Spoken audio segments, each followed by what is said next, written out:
Na última sexta-feira, dia 12 de fevereiro, a jovem liderança indígena Isaac Tembé, de 24 anos, foi morto por policiais militares quando tinha saído para caçar e voltava para sua casa na terra indígena Alto Rio Guamá, em Paragominas, no Pará.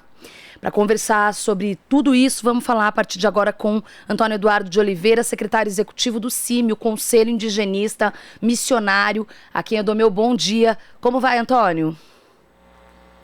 Bom dia, Maria Tereza, bom dia aos ouvintes e telespectadores da TVT. Bom, para a gente começar, queria que você contasse um pouco quem era o Isaac, né? Essa liderança dentro da etnia Tembé, e qual que é a situação atual de conflito na região de Paragominas. Isaac era um jovem liderança Tembé, que era liderança de um grupo que assinava reuniões de encontro e era também criador, história, e estava apto a dar aula na escola indígena. Ele tinha um bom comportamento na comunidade, recém-casado, e estava esperando o primeiro filho, junto dele. Fato inesperado e que aconteceu com um jovem promissor, um jovem que vinha liderando o seu povo e, ao mesmo tempo, tendo sempre um bom comportamento na comunidade. Portanto, está sendo visto fato inesperado essa situação, que está comovendo muito.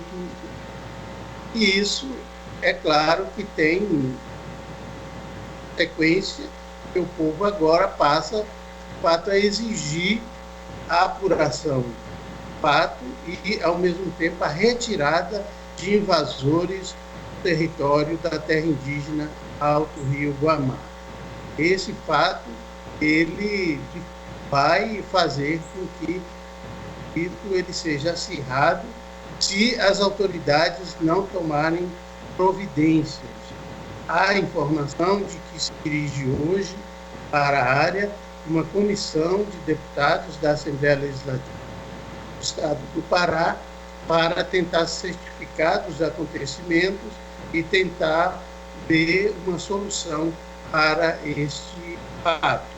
O povo está muito revoltado com o que aconteceu e a gente torce para que, de fato, haja uma solução para a elucidação do caso e, ao mesmo tempo, que os índios tenham, de fato, usufruto do seu território, que está prejudicada com as constantes invasões de madeireiros, criadores de gado. Antônio, sobre isso, quero falar dessa situação de invasão, desse assédio violento de invasores, madeireiros. A gente sabe também que tem um aumento grande, até por estímulo do governo federal, da mineração. E a relação da polícia, do agente de Estado nessa situação. Em agosto do ano passado, não foi no Pará, foi no caso no Mato Grosso, na divisa com a Bolívia, houve uma chacina de indígenas da etnia Chiquitano, envolvendo policiais militares da GEFRON, a Polícia de Fronteira. Tenho certeza que você sabe do que eu estou dizendo, né, desse caso. E aí queria saber, mais do que a sua avaliação, sobre esse envolvimento, esse conluio, essa questão da pistolagem, que é uma característica, infelizmente, do conflito de terra no Pará, essa formação até de milícias rurais, por assim dizer, envolvendo pessoas que não são agentes públicos, mas que são aí, enfim, jagunços, pistoleiros, com a participação de agentes públicos. Como que está essa situação? Houve uma piora nisso nos últimos anos? Sim, podemos certificar que houve uma piora, porque agora é um agente de segurança que está envolvido nesses atos contra os povos indígenas no Brasil. Anteriormente, nós tínhamos a figura do pistoleiro. tratado pelo fazendeiro.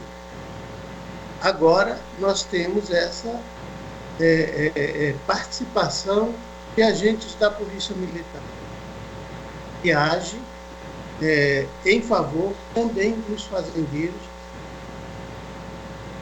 Isso tem acontecido, como você mesmo relatou, contra o povo chiquitano na divisa com a Bolívia, 4 indígenas foram assassinados.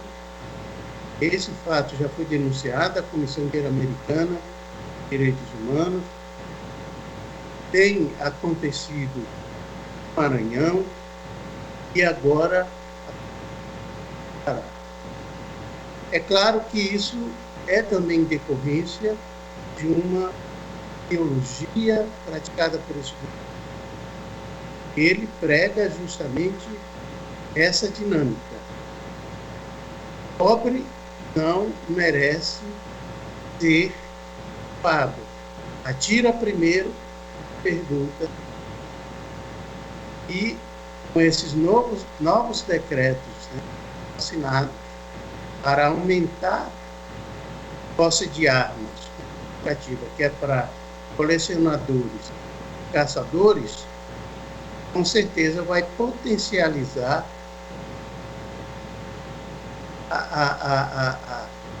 essa quantidade de armas na mão de seus, e vai colocar em risco a vida não só dos povos, mas de boa parte dos cidadãos brasileiros. Nós estamos muito preocupados, os povos indígenas estão muito preocupados com essa questão do aumento da violência, da invasão dos territórios, que é também incentivada por esse governo, a qual desconhece a realidade dos povos indígenas e faz um discurso contra os povos de ódio, inclusive colocando que eles têm que ser integrados, eles têm que deixar de ser índios, eles têm que sair dos seus territórios e têm que abrir esses territórios para a exploração. Isso é um incentivo para esse tipo de procedimento de violência contra os povos indígenas do Brasil. É uma situação lamentável, está sendo denunciada em todo o mundo. Existe, inclusive, uma relação direta dessa invasão dos territórios indígenas, das populações tradicionais, desmatamento, as queimadas e a depredação de todo o meio ambiente que tem preocupado o mundo. Antônio, eu tenho mais uma pergunta para te fazer. O seu áudio ele está picotando. Deixa eu só te perguntar, você tem um fone de ouvido aí ou não? Se não tiver, não tem problema, a gente segue assim. Tenho sim. Então, vamos tentar colocar, para a gente responder a última pergunta. Pode colocar, por favor, enquanto a gente espera, para a gente fazer essa tentativa. Porque você está falando coisas muito fundamentais. O Antônio, para quem não ouviu agora, picotou um pouco o final da tua resposta, Antônio. Ele estava falando sobre a relação com o debate do desmatamento, da crise. Tem tudo a ver, né? A gente vem falando, inclusive, sobre isso há algumas semanas, aqui na Rádio Brasil Atual, especificamente. Tem tudo a ver. Desmatamento, conflito agrário, a sanha do agronegócio, né, da pecuária, que acaba não respeitando, por causa do lucro, do desejo de lucro, acaba não respeitando os povos originários, os povos indígenas. Lembrando, como muito bem salientado pelo Antônio Eduardo, que o próprio governo é um fiador disso, né? Ele estimula, não apenas em discursos, como em políticas, né, em práticas. Então, o ministro Ricardo Salles desmerece a todo momento. No ano passado, o episódio dos incêndios no Pantanal, ele e Bolsonaro chegaram a tentar culpar os povos indígenas pelo que estava acontecendo no Pantanal. Então, a gente vê realmente uma série de ataques contra as comunidades indígenas, comunidades quilombolas tradicionais, os trabalhadores rurais. Antônio, vamos ver se você está agora, se a gente está conseguindo te ouvir. Pelo menos o som do fundo já passou. Ah, estamos. Nossa, melhorou. Melhorou 1000%. Deveria ter feito isso antes. Vamos lá. Mas vamos seguir. Vamos seguir aqui. Quero falar de mais um caso recente que envolve tudo isso que a gente está falando. Não é ligado a povos indígenas, mas é uma situação que é a chacina de Pau d'Arco. No final de janeiro, o Fernando Araújo dos Santos, trabalhador rural, camponês, testemunha ocular da chacina de Pau d'Arco em 2017, quando 10 trabalhadores foram assassinados justamente por isso que eu e o Antônio estávamos falando, grupos que envolvem pistoleiros e agentes do Estado. Ele era testemunha da chacina de Pau d'Arco, ele vinha recebendo ameaças e ele, infelizmente, foi assassinado. Alguns dias antes do crime, que foi falado em primeira mão, né, toda essa situação pela Repórter Brasil. Depois, no último domingo, Fantástico acabou indo atrás da história também da TV Globo, mas quem acompanhava para e passo esse caso era a Repórter Brasil. Queria saber de você, Antônio, como que você avaliou essa situação lamentável, né, esse crime que aconteceu com o Fernando? Acredito que isso está dentro desse contexto político vivenciado hoje no Brasil, a qual há um incentivo à perseguição, né, principalmente nos defensores dos direitos humanos. E isso ocorre principalmente no campo, né? O presidente Bolsonaro, ele disse essa semana que o campo está pacificado, né? Que o MST e vários outros movimentos não estão fazendo, segundo ele, né, não estão fazendo mais a luta pelo campo porque segundo ele, foram impedidos, né? Ou seja, há uma intenção do governo, primeiro, de criminalizar e, ao mesmo tempo, de fazer com que esses defensores dos direitos humanos e defensores da reforma agrária sejam impedidos e sejam criminalizados. O crime que ocorreu recentemente está dentro desse contexto, né, dessa situação que nós vivenciamos, uma situação que retoma, né, o passado, né, o passado cruel, né, da nossa história de perseguição contra os trabalhadores, contra os agricultores, contra as populações tradicionais e as populações originárias no Brasil, e contra os pobres, principalmente nas periferias das cidades. Lembrando que antes do assassinato, né, desse trabalhador, houve também a prisão do advogado que defendia esse movimento e que participou na defesa desse movimento, né? Conseguimos a liberação do advogado e depois veio o assassinato do trabalhador.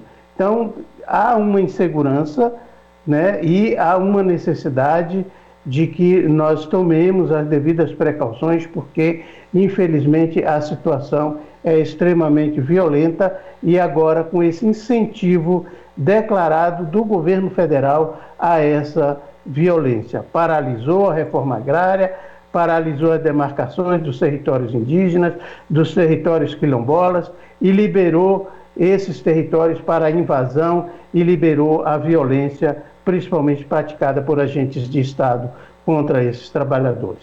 Infelizmente é uma realidade difícil, mas que vamos lutar e vamos continuar tendo esperança de que vamos vencer, apesar de todo esse contexto desfavorável. Com certeza. E para a gente encerrar, já que agora seu som tá maravilhoso, eu quero, por favor, Antônio, que você só retome o início da nossa entrevista. Você estava mencionando que o Isaac Tembé, vamos lembrar, liderança indígena assassinada na semana passada, que agora a população, a terra indígena, a comunidade de onde ele fazia parte, evidentemente está indignada, revoltada. Eu queria saber quais são os próximos passos, qual o tipo de resistência que tanto os povos da comunidade, né, as pessoas parentes, enfim, dele, quanto as outras instituições, CIMI, por exemplo, CPT, enfim, estão fazendo nesse sentido? O povo, ele fez um documento e ele lançou esse documento para a sociedade. Nesse documento, ele reivindica que os mais de 200 mil hectares a qual se refere à extensão do território, ele está invadido. Metade desse território está invadido por fazendeiros de gado e por madeireiros. Então ele exige a retirada imediata desses invasores para que o sangue derramado pelo Isaac não seja em vão. Hoje está sendo feita uma audiência dentro da terra indígena, patrocinada por alguns deputados da Assembleia Legislativa do Estado do Pará, que deverá fazer um relatório à Assembleia Legislativa e, ao mesmo tempo, à sociedade. Portanto, o povo, ele se mobiliza, ele está revoltado, mas ele, ao mesmo tempo, não está acomodado diante dessa situação. Ele está mobilizado, está exigindo agora que seja feita providências de fato para a liberação do território, porque da forma como está, vai haver mais conflito e isso não interessa ao povo. O povo quer ter o seu território totalmente liberado e que ele tenha o usufruto exclusivo desse território, como dispõem os artigos constitucionais. Portanto, há uma mobilização interna do povo para que, primeiro, o crime seja apurado, que nada justifica um jovem ser assassinado de forma como foi, com um tiro no peito, de forma frontal e violenta. Segundo, que seja liberado o território indígena que está, no momento, invadido por criadores de gado e madeireiros. Tá certo. Antônio Eduardo de Oliveira, secretário executivo do Conselho Indigenista Missionário. Antônio, muito obrigada pela participação, por trazer essas informações. A gente segue acompanhando esse caso. Um bom dia e até a próxima oportunidade. Um bom dia, Maria Tereza, e a todos os telespectadores. E estamos aqui sempre à disposição. Muito obrigado. Você está ouvindo Jornal Brasil Atual. As notícias que os outros não dão.